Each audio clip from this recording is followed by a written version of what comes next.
আয়োজনে বাংলাদেশ জামাতে ইসলামী কর্তৃক উপস্থিত আজকের প্রধান অতিথি মোহাম্মদ নুরুল ইসলাম বুলবুল, বিশেষ অতিথি অ্যাডভোকেট ডক্টর হেলাল উদ্দিন এবং সভাপতি শামসুর রহমান, উপস্থিত সবাইকে এবং শহীদ পরিবার, আহত পরিবার, সালামু আলাইকুম। ওয়ালাইকুম সালাম।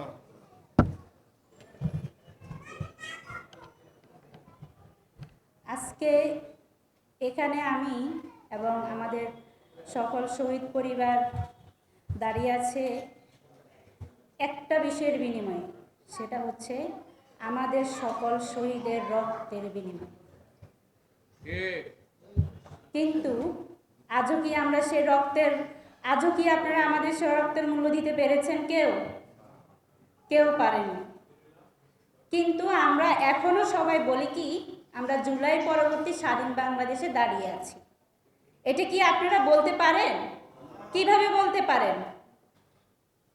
কিন্তু আমরাই শুধু বলি আমরা শহীদ পরিবার, কষ্টের সাথে বলি, বাট আপনারা বলেন কি আমরা গর্বিত। কিন্তু কেন আপনারা কেন আমাদেরকে গর্বিত বলেন? আমরা তো তার মূল্য পাই নাই। তার মূল্য আপনারা দিতে যেদিন পারবেন সেদিন আপনারা আমাদেরকে গর্বিত বলবেন। আমরা গর্বিত পরিবার। তো যাই হোক, আমি যদি আমার পরিচয় হিসেবে বলি, আমরা 3 ভাই বোন। আমাদের বাড়ি হচ্ছে নোয়াখালী হাতিয়া।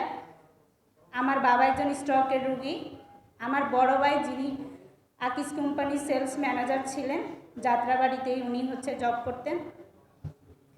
আমরা 2 ভাই বোন পড়াশোনা করি। আমার বড় ভাই, যিনি শহীদ হয়েছেন, মোহাম্মদ রিটন, আমার ভাই, তার ছোটটা জগন্নাথ ইউনিভার্সিটি থেকে মাস্টার্স কমপ্লিট করেছে 2021 সালে। আমি ইডেনে 4th ইয়ারে অধ্যয়নরত আছি। তো আমার ভাই 2016 সাল থেকে আমাদের পড়াশোনা এবং আমাদের পরিবারের, এবং তার 3টা সন্তান আছে, দুটা ছেলে, একটা মেয়ে, এবং আমার বাবা মা সবারই ভরণ পোষণ, আমাদের পড়ালেখা সব কিছু দায়িত্ব তিনি বহন করতেন। তো তিনি ঢাকায় সবসময় আমাদের সাথেই থাকতেন। আমাদের সহযোগিতা, যত ধরনের, নুন কিনতে যদি 1 টাকা লাগতো সেটাও আমার ভাই দিত। আমার বাবার প্রতি মাসে 2000 টাকা করে হার্টের ওষুধ লাগে, সেটাও আমার ভাই দিত। অর্থাৎ আমাদের পরিবারের আপাতমস্তক যা দরকার আমার ভাই ভরণ পোষণ করত। আমার ভাই আমাদের পিছনে টাকা পড়াশোনার জন্য দিতে দিতে অস্থির, বলে যে আমার ভাইয়ের নাম আরিফ, মেজো ভাইয়ের নাম, যে তুই কবে চাকরি পাবি?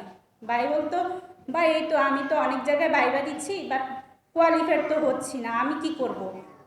মানে রিটার্ন পর্যন্ত ভাইবা পর্যন্ত গেলেই দেখি সব বুকিং, সব আগের থেকেই বুকিং থাকে, আমি কি করব?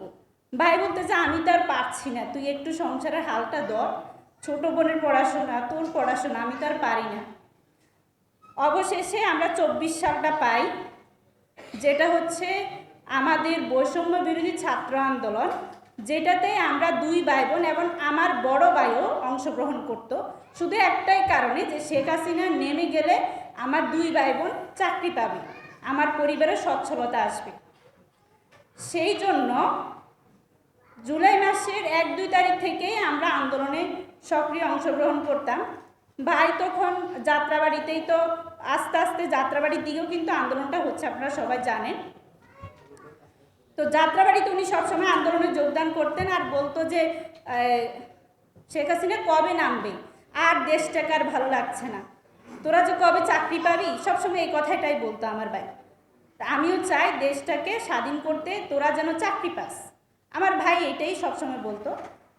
তো আমি ইডেন থেকে সবসময় আমাদের একটা গ্রুপ বের হতো, আমিও আন্দোলনের সাথে সবসময় সম্পৃক্ত ছিলাম, এবং 4 তারিখ পর্যন্ত শাহবাগ মোড়ে আমরা অবস্থান করতাম।